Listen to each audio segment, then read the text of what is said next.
dear bears from Avenue Q. Yeah, and we're coming to a theater near you this year. There's more information below. So everyone's a little bit racist, okay?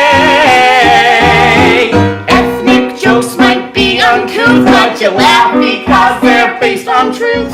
So I'm here with Cecily and Lawrence from the cast of Avenue Q. Thank you so much for your time, and well done on the performances before. Oh, thank you. You're the welcome. first one to say that, so you're really? our favourite. Yeah. Brownie points. Yeah. I just wanted to get to know you two a little bit more, really. Have either of you worked with puppets before? Never. So what was this like? An experience. Let's go with that. We'll go with an experience, yeah. Super hard work. Yeah. And it's like doing the Yeah. and the stomach thing at the same time. But so much fun, like so rewarding. Like once you've got it and you start to see the puppets come to life, it's just like, wow, that's cool. Like that's really good. But it's hard. Like the arm gets a bit tired. What's the hardest bit? Is it sort of doing the lines in sync, or is it the focus? For me, it's this might be a personal question. It's stamina. Because there's a bit when I'm on for about 25 minutes continuously, swapping puppets over, blah blah blah, and it's at the start, which I think is actually quite cruel. And I've been told, like, just so you know, it's like super hard. I'm like, yeah, cool, whatever. But today I was like, oh, I'm actually dying. So it's the endurance. For me, it's like you kind of get used to talking with your hand while you're talking, but it's when, like I think Cress was saying downstairs, you've got two puppets, not on your hand, but you've got two puppets on stage that you're meant to be talking for, but you're talking as one, and then someone else is doing the syncing off.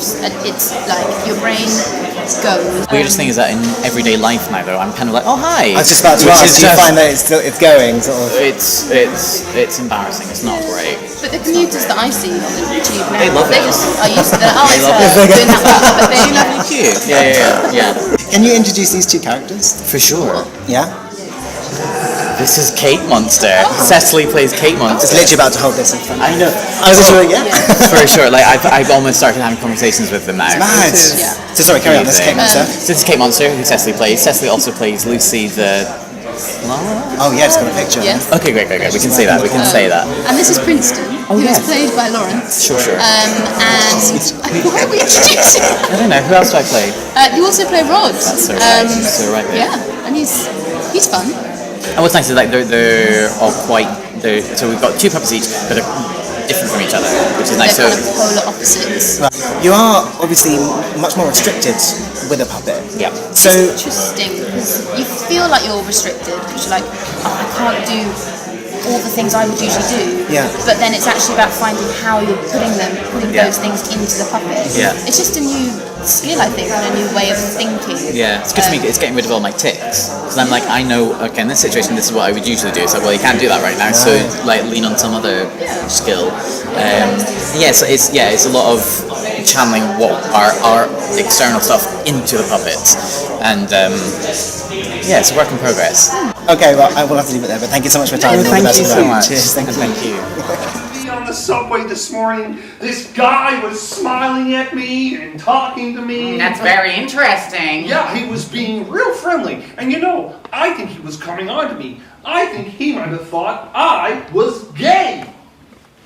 Well, why are you telling me this? Oh, why should I care? I don't care. What did you have for lunch today? Oh, well, there's no need to get all defensive. Hello, Nigel. Hello. It's a pleasure to meet you.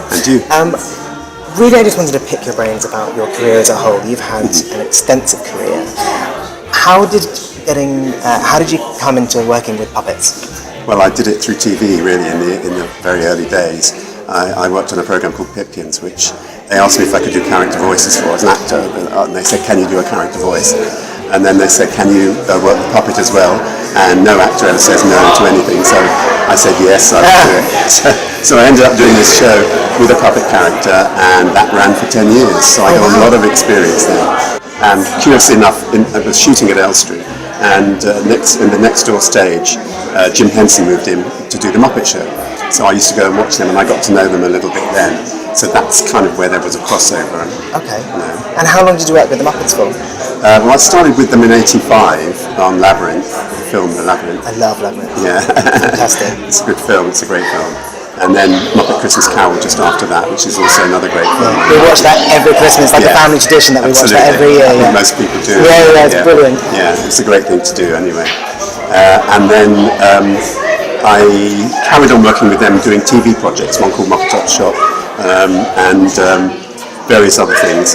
And at that time, I then started working for Sesame Street International through them, setting up versions of Sesame Street around Europe and the East. And actually, it was all the countries that the Americans didn't want to go to because it was a war zone or something like that. But anyway, I got to do that, and it was great. And I met Peter Lintz, who was doing the puppet coach's job on Avenue Q on Broadway. So when Cameron Macintosh decided to bring the show to London, they said to him, "Can you recommend anyone in London that could do the job you're doing now?" And I was more or less the only person who did. So there was a bit more than that, but I essentially got the job by default. And these are huge sort of puppetry companies. Is there very much like a similar through line through all the companies, or do they work totally differently between Sesame Street, the Muppets, and now of course Avenue Q?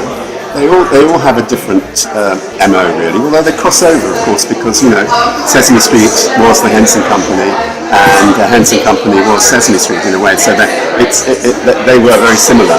And then Jim went off and did his own thing with the Muppet Show and so forth, so taking that stage further. And now Brian Henson, his son, has gone off and done his own thing with the film. The Happy Time Murders, I think, is his latest one. Hasn't done too well, but anyway, there's lots of... so they all work slightly differently, but essentially it's the same thing. Yeah, okay. Oh, well, Nigel, thank you so much for your time. And I think I'm going to go home now and watch Muppet Treasure Island, because I haven't seen that in years. That's a great one. And you mentioned it before, so I did do Muppet Treasure Island too. That was great. Yeah. Oh, wow. Yeah, I did. It was good fun. It was good fun. It seems huge. Sorry, I just said we were going to finish, and now I want to know more. The sets are huge. I don't understand how it works with... Because, again, you were talking downstairs about when in Avenue Q, obviously, the actors have the puppets, and they have the same sort of focus. Yeah. But then, of course, in the Muppets, you haven't got the actors who are working the puppets. That's right. So how does that work? Well, because they all work on monitors that are below so you can't see the monitors. So they can see what the camera is seeing. Right. So they know where to place the focus. And that's important, because that's the only thing. As an actor, I can sit at you and look at you, and I know I'm looking at you. Sure. Whereas if he's above your head, No, of course. you don't know where they're looking. No. So you have to be able to see the screen and see. But the sets were huge on that. Yeah, I bet. I'm going to look out for that We tonight. had a full-size galleon built on Sea Stage in Shepperton. Yeah, it's huge. It's huge. Massive. Yeah. Well, Nigel, thank you very much. Pleasure. Not too far. We could call you a car.